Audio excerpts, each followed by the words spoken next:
Welcome to Bite-Sized L&D, your quick, no-nonsense update on the latest in workplace learning. Today, we're diving into the cultural shift towards digital visibility, discussing how privacy is often viewed with suspicion and the impact of social media on personal and professional relationships. All right, let's get straight into it. All right, everybody. Welcome to another deep dive on Bite-Sized L&D. I'm Donna, and as always, I'm here with my co-host Yakov, ready to unpack some of the more fascinating tensions in our digital world. Today, we're diving into something that honestly keeps me up at night sometimes, this weird cultural shift around privacy and authenticity online. Hey everyone, Yakov here. And Donna, you're absolutely right to lose sleep over this, because we're living through something pretty unprecedented. Think about it. We've somehow reached a point where having no digital footprint makes people suspicious of you. Like if you're not constantly broadcasting your thoughts, your meals, your relationships, people start wondering what you're hiding. Right? It's wild when you put it that way. I remember my mom telling me about a time when keeping your business to yourself was just normal adult behavior. Now it's almost seen as antisocial. So lay it on me, Yakov. How did we get here? Well, it's this gradual shift in what we consider authentic connection. We've started confusing visibility with intimacy, transparency with trust. Social media platforms have essentially trained us to think that sharing equals caring, that vulnerability means exposure. But here's the thing. There's a massive difference between being known by someone and just being seen by everyone. That distinction hits hard. Because being truly known is slow work, right? It's built through time, through shared experiences, through all those small moments that don't make good content. But being seen? That's immediate, it's scalable, and honestly, it's addictive. Exactly, and this has completely transformed how we approach relationships and personal growth. Take dating, for example. We used to discover people gradually, through conversation, through observing how they treated a waiter, through seeing how they handled disappointment. Now we preview each other through carefully curated profiles before we even meet. It's like we're all walking around with our own personal brand managers in our heads.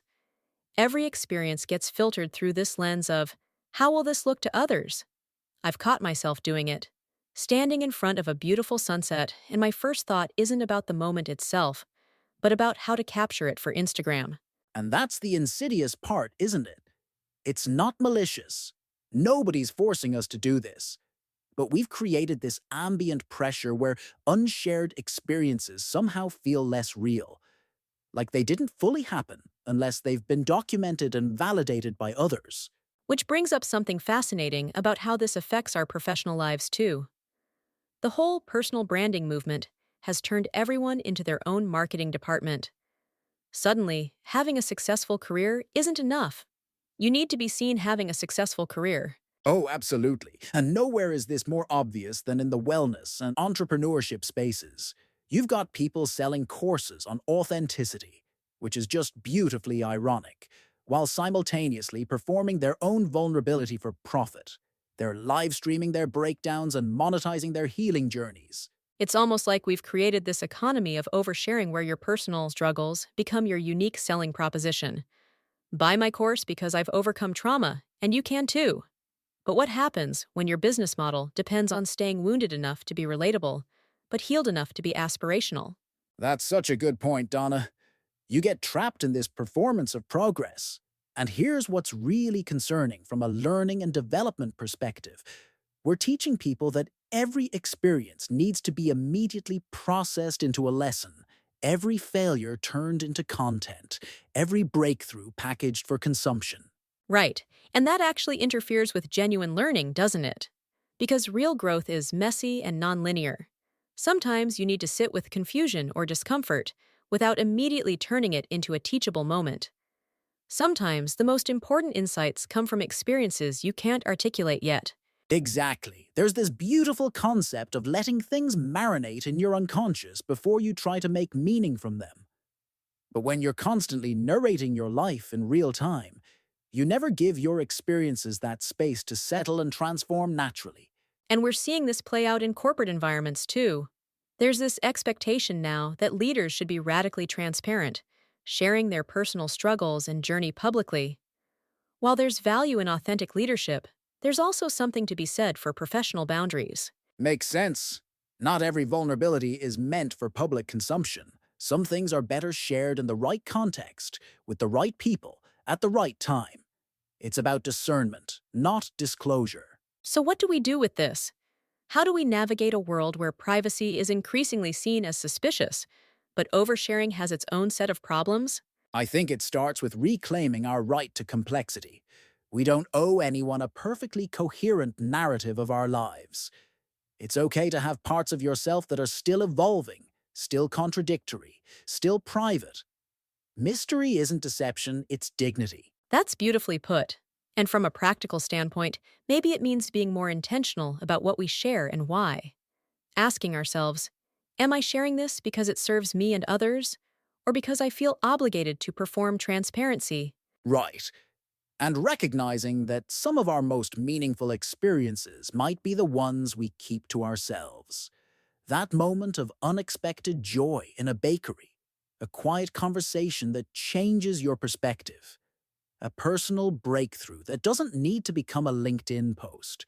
It's interesting because in the L&D world, we talk a lot about creating psychological safety so people feel comfortable sharing and being vulnerable. But maybe we also need to create space for people to not share, to keep some things private without it being seen as holding back or being inauthentic. Absolutely. True psychological safety includes the safety to remain selectively private. It means trusting that someone can be fully engaged and committed without disclosing every aspect of their inner world. And I think this connects to how we think about influence and thought leadership too. The most compelling leaders I know aren't the ones who share everything, but the ones who share thoughtfully. They've maintained some sense of inner privacy that actually makes their public contributions more valuable. That's such a good observation. When someone has preserved some mystery, some inner sanctum, it makes their chosen disclosures feel more meaningful. It's the difference between someone who's always performing and someone who occasionally lets you glimpse something real. So maybe the goal isn't to find the perfect balance between sharing and privacy, but to develop better discernment about what serves our actual growth versus what just feeds the algorithmic machine. Exactly. And to remember that intimacy, real intimacy, isn't about exposure. It's about understanding. You can be deeply known by a few people without being completely visible to everyone. I love that distinction. It reminds me that some of the most profound connections I've had with colleagues or mentors weren't built through vulnerability dumps, but through consistent, thoughtful interaction over time. The trust was earned, not declared. And that takes us back to something fundamental about human development. We grow in relationship, but we also grow in solitude. We need both the mirror of others and the quiet space of our own inner world. When everything becomes social, we lose that essential dimension of private reflection. Which is ironic because all this sharing is supposed to help us feel more connected, but it might actually be making us lonelier. When you're constantly performing connection instead of experiencing it, you end up feeling less known, not more. That's the paradox, isn't it? The more we broadcast ourselves, the more isolated we might become from our authentic experience. We start trusting the external validation more than our internal compass. So, for our listeners who are feeling overwhelmed by all this, whether they're leaders trying to figure out how much to share, or individuals struggling with social media pressure, what's one concrete thing they can try? I'd suggest starting with what I call the sacred pause. Before you share something personal or professional, take a moment to ask, what's my intention here? Am I sharing because it serves a purpose I value, or because I feel I should? There's no right answer, but awareness is the first step. I love that. And maybe also giving yourself permission to have experiences that remain unarchived. Go to that concert without filming it.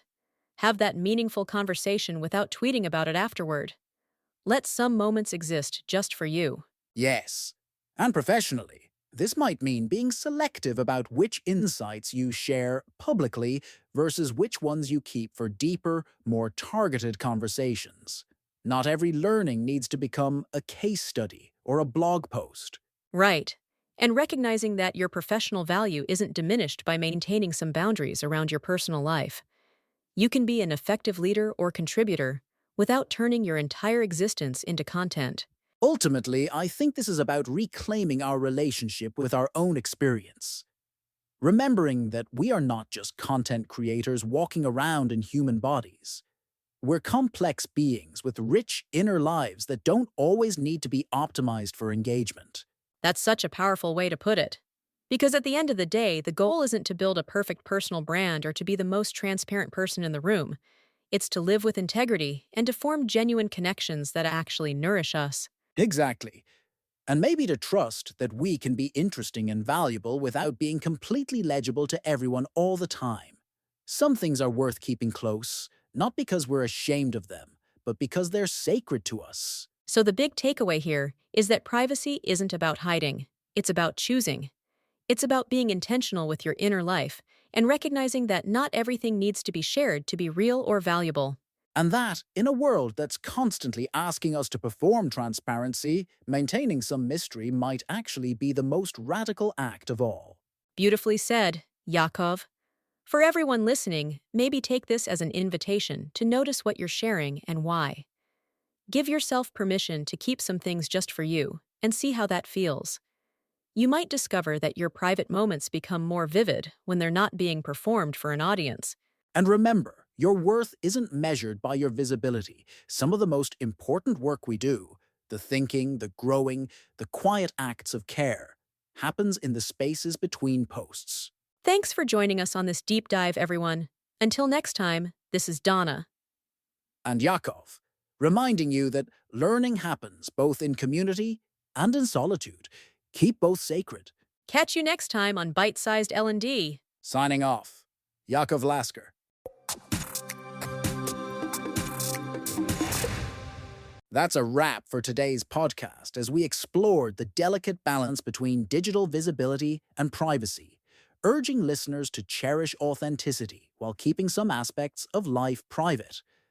Don't forget to like, subscribe, and share this episode with your friends and colleagues so they can also stay updated on the latest news and gain powerful insights. Stay tuned for more updates.